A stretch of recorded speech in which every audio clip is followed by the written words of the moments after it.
नमस्कार मित्रों। DTI initiative की डॉक्टर पांडे की स्वास्थ्य पाठशाला में आपका पुनः स्वागत है। मैं doctor Sanjeev Pandey global touch की ओर से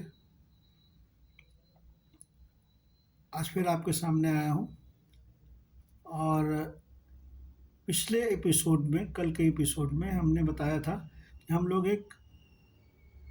ये जो टॉपिक है हमारा धर्म ग्रंथों की अवधारणा, योग, समग्र स्वास्थ्य और जीवन प्रबंधन के में क्या भूमिका है, इस विषय को हम लोग लेके चल रहे हैं।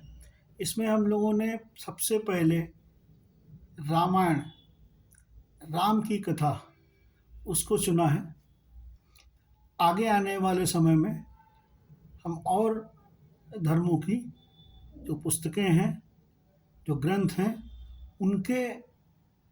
उनके संदर्भ में भी उसको टेकअप करेंगे कि उनकी क्या भूमिका है स्वास्थ्य, समग्र स्वास्थ्य, योग और जीवन प्रबंधन के विषय पर।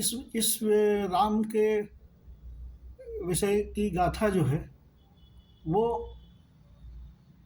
सबसे पहले टेकअप इसलिए कर रहे हैं कि हम लोगों की ऑर्गेनाइजेशन के द्वारा श्री राम अन्न क्षेत्र एक 1982 से लगातार वहाँ पर काम कर रहा है, जो कि आवश्यक लोगों को खाना उपलब्ध कराता है, समय समय पर वस्त्र उपलब्ध कराता है, और ये लगातार तब से चल रहा है। एवरेज संख्या पर डे में 100 लोगों की रहती है,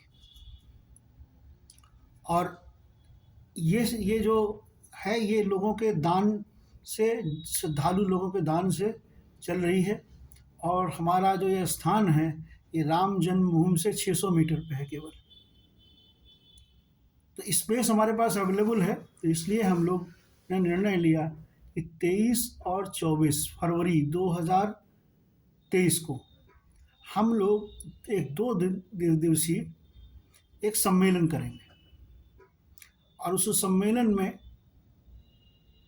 चुनिंदा विद्वान लोग आएंगे और वो इस पे प्रकाश डालेंगे कि राम की कथा वाल्मीकि जी ने लिखी संस्कृत में, बाद में जो है वो तुलसीदास जी ने लिखी। दोनों में बड़ा समय का बड़ा अंतर है। वाल्मीकि जी तत्कालीन समय में जो भाषा चलती थी ज़्यादातर संस्कृत में लिखी उन्होंने। गोस्वामी जी ने अवधी में लिखी, पहले और भाषाओं में लिख रहे थे। तो समय काल में जो कम्युनिकेशन की लैंग्वेज थी पब्लिक के साथ, उसके आधार पर लिखी। लेकिन एक चीज़ हमें दोनों में कॉमन है कि एक व्यक्ति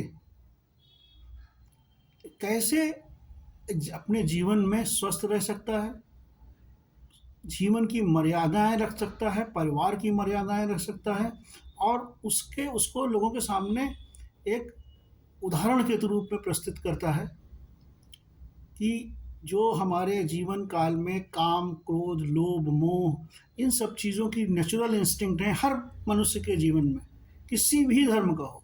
ये 4 नेचुरल इंस्टिंक्ट ऊपर वाले ने दी हैं हम लोगों को। इनको मैनेजमेंट कैसे करते हैं, ये कथा राम की कथा है, जिसको हम लोग इसके आने वाले समय में आगे हम लोग और भी जो है धर्मों के ग्रंथों की जो शिक्षा है उसको टेकअप करेंगे, क्योंकि यहाँ पर अपने पास एक स्थान उपलब्ध है, और इस समय भी जो है राम मंदिर बनने का काल है। तो इसलिए इस टीचिंग को हम लोग आगे ले चल रहे हैं। और सबसे पुराना विश्व में जितने भी हमारे पास डाटा हैं उसके हिसाब से सबसे पुराना धर्म सनातन धर्म है।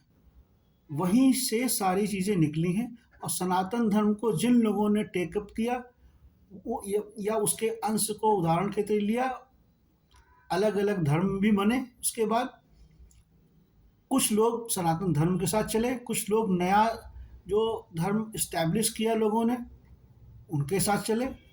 लेकिन एक चीज़ हमेशा सब लोगों ने ध्यान रखी कि जीवन हमारा आनंदमय हो। किस तरह से आनंदमय हो सकता है?